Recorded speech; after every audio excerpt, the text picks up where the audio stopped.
पाकिस्तानियों, कैसे हैं आप? सब खैरियत से हैं।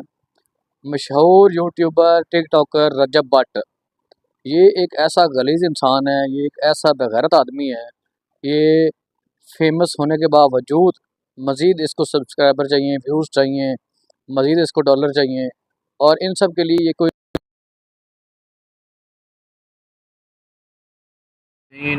कभी मसीह बरदरी पे कुछ ना कुछ ये कह देता है, कभी ये वेपन लेकर आ जाता है, कभी ये वकला के ऊपर कोई ना कोई बात कर देता है। इंतहाई घटिया और गलीज़ सोच का मालिक है। अभी कुछ दिन पहले इसने कराची की एक अदालत है, उसमें इसका केस लगा हुआ है तौहीन अदालत का। वहाँ से इसको ज़मानत मिली हुई थी, पूरी ज़मानत, वो जो कि ख़त्म हो रही, तो अब ये पेश हुआ है आज के दिन।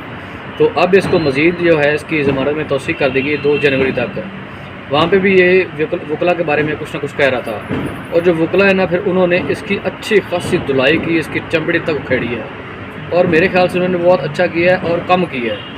और उन्हें इसकी जो है वो खातिरदारी करनी चाहिए थी कि ये हमारे मज़हब पे बात करता है, इसको इतनी हया है और इतनी गैरत नहीं है कि हमारे मज़हब के ऊपर ये अटैक करता है। ऐसे शख्स को मैं जो कुछ कहना चाहता हूँ आप लोग समझ रहे होंगे कि आपके पास फॉलोवर हैं, आपके पास सब कुछ है, उसके बावजूद आप इन घटिया हरकतों से बाज क्यों नहीं आ रहे? इसके बावजूद आप मुसलमानों के जो दिल आज़ारी वो क्यों कर रहे हैं? कभी आप नमाज की तौहीन कर देते हैं, कभी कुछ ना कुछ ऐसा उल्टा सीधा करते रहते हैं कि जिससे मुसलमानों के दिल आज़ारी होती है, उनको तकलीफ़ होती है। मेरे ख़्याल में जो अदालत है उसको ये चाहिए, मेरी ये रिक्वेस्ट है कि इस आदमी को कड़ी से कड़ी सज़ा दी जाए, ताकि इसको अंदाज़ा हो कि मैंने क्या गलती की है। क्योंकि इसको ये लगता है कि अगर मैं फ़ेमस हूँ, मेरे पास चंद पैसे हैं, अच्छे डॉलर कमा रहा हूँ, तो मैं कुछ भी कर सकता हूँ, मैं अदालतों से मुझे इंसाफ मिल सकता है। लेकिन ये जो घटिया हरकतें कर रहा है, और इसको ये नहीं करनी चाहिए। और जो वकला है उन्होंने बहुत अच्छा किरदार अदा किया है, जो उसकी उन्होंने धुलाई की, वहाँ पे कपड़े तक इसके फाड़ दिए। जो वकला ने इसके साथ सलूक किया है, मैं उनको सलाम पेश करता हूँ। उन्होंने मुसलमान होने का, एक अच्छा इंसान होने का हक अदा किया है। और इस जैसे घटिया जो शख्स हैं, उनसे मैं तमाम अवाम को, जो उनके देखने वाले हैं, जो उनके व्यूवर हैं, उनसे रिक्वेस्ट करता हूँ कि ऐसे लोगों को कभी सेलिब्रिटी ना बनाएं, जिनको तमीज़ नहीं है, जिनको एहसास नहीं है, ख़ुसूसन जिनको मजहबी तौहीन करने से जो लोग बाज नहीं आते हैं।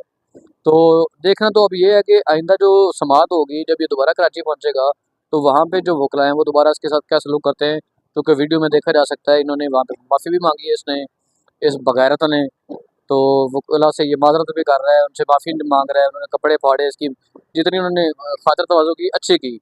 लेकिन चूँकि अभी इसकी मजबूरी है, इसने वहाँ से जो है वो अपने आप को रिहा करवाना है। अभी ये ज़मानत पर बाहर है, तो जब तक तो इसका ये केस चल रहा है तब तक तो ये खामोश रहेगा।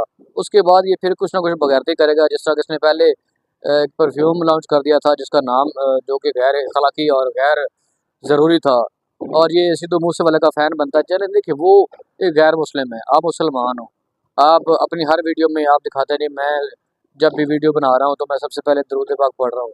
लेकिन आपने कभी ये भी देखा कि आप जो हरकतें कर रहे हैं, जो काम कर रहे हैं, वो कितने घटिया हैं? घटिया शख्स, अपनी माँ को दिखा रहे हो, तुम्हारी माँ तुम्हें नहीं समझाती कि बस उसका काम सिर्फ वीडियो में आना और तुम्हें सिर्फ प्रमोट करनी है? तुम्हारे घर वाले जो है ना, उनको कोई एहसास नहीं कि हमारा बेटा जो है लोगों के जज्बात के साथ खेल रहा है, वो लोगों के साथ इस तरह के गलीज काम कर रहा है, जिनकी वजह से लोगों की दिल आज़ारी हो रही है। शर्म आनी चाहिए आपको और आपकी फैमिली को, बेशर्म आदमी। कम अज़ कम तुझे और कोई टॉपिक नहीं मिलता, और तेरे पास कोई कंटेंट नहीं है। जब तुझे महसूस होता है कि अब मैं नॉर्मल लाइफ में आ गया हूँ, तभी तू कोई ना कोई हरकत कर देता है। मैं कहता हूँ कि लानत है ऐसे शख्स के ऊपर।